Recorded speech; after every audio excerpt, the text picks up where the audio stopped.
Hi, MCS Jets and anyone else listening. This is Mrs. Corey, your librarian. I'm going to go ahead and continue on with Chapter 9, The Rarest Animal of All. Pushmi-puliuses are now extinct. That means there aren't any more. But long ago, when Dr. Doolittle was alive, there were some of them still left in the deepest jungles of Africa. They had no tail. They had two heads, one at each end. Each head had sharp horns. They were very shy and hard to catch. You could not sneak up behind one to catch him while he wasn't looking. No matter which way you came toward him, he was always facing you. And besides, only one half of him slept at night, at a time. The other head was always awake and watching. This is why they were never caught and never seen in zoos. Well, the monkeys set out to find this animal, and after they had gone many miles, one of them found strange footprints near the edge of the river. They knew that Pushmi-puliu must be very near that spot. Then they went along the river bank a little way. They saw a place where the grass was high and thick, and they guessed that he was in there. So they all joined hands and made a great circle around the high grass. The Pushmi-puliu heard them coming. He tried hard to break through the ring of monkeys, but he couldn't do it. When he saw that it was no use trying to escape, he sat down and waited to see what they wanted. They asked him if he would go with Dr. Doolittle and be in a show in the land of England. He shook both his heads at once and said, "Certainly not." They explained to him that he would not be shut up in a zoo, but would just be looked at. They told him that the doctor was a very kind man, but he had no money. They said that people would pay to see a two-headed animal. The doctor would get rich and could pay for the boat he had borrowed to come to Africa in. But he answered, "No, you know how shy I am. I hate being stared at." And he almost began to cry. Then for 3 days they tried to get him to go with the doctor. And at the end of the third day, he said he would come with them and first see what kind of man the doctor was. So the monkeys traveled back with the Pushmi-puliu, and when they came to the doctor's little house of grass, they took him in. "What in the world is it?" asked John Doolittle. My," cried the duck. "How does it make up its mind?"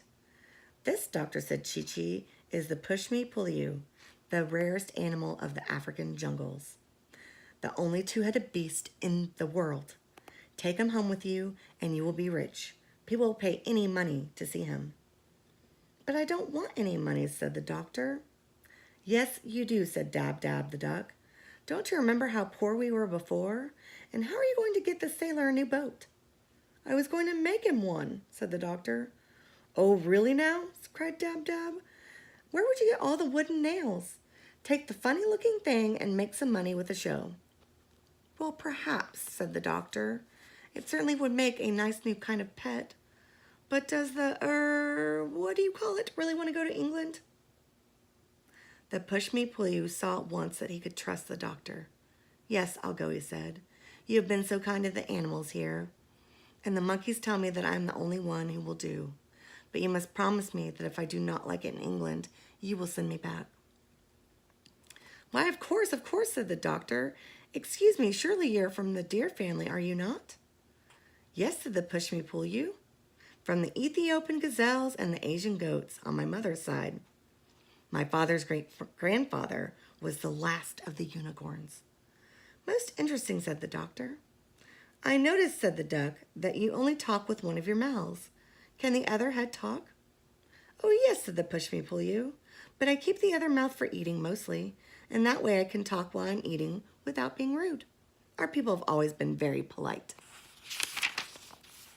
There's the Pushmi-puliu with the doctor in Polynesia. There's Dab-Dab the duck. The monkeys gave a grand party for the doctor after he had packed. All the animals of the jungle came. They had pineapples and mangoes and honey and all sorts of good things to eat and drink. After they had all finished eating, the doctor got up and said, "My friends, I am not clever at speaking long words after dinner, and I have just eaten many fruits and much honey. I wish to tell you that I am very sad at leaving your beautiful country, but I must go, for I have things to do back in my home country. After I have gone, remember never to let the flies settle on your food before you eat, and do not sleep on the ground when the rains are coming. I, er, er, I hope you will live happily ever after." Then he sat down. All the monkeys clapped their hands a long time. They said to one another, "Let it be remembered always among our people that he sat and ate with us here under the trees, for surely he is the greatest man, the greatest of men." And the grand gorilla, who had the strength of 7 horses in his airy arms, rolled a great rock up to the head of the table and said, "This stone for all time shall mark the spot." And even to this day, in the heart of the jungle, that stone is still there. And monkey mothers passing through the forest with their families still point down at it from the branches and whisper to their children, "Shh, there it is. Look where the good doctor sat and ate food with us in the year of the great sickness." Then when the party was over, the doctor and his pets started out to go back to the seashore. And all the monkeys went with him as far as the edge of their country, carrying his trunk and bags to see him off. Now, Jets, I noticed that earlier in the chapter, I think that rock was there and it showed his name. So I'm going to go look back for a minute. I think it was at the beginning of the chapter, but I could be wrong. So there you see it. It says, "This is where Dr. Doolittle sat and had food with us."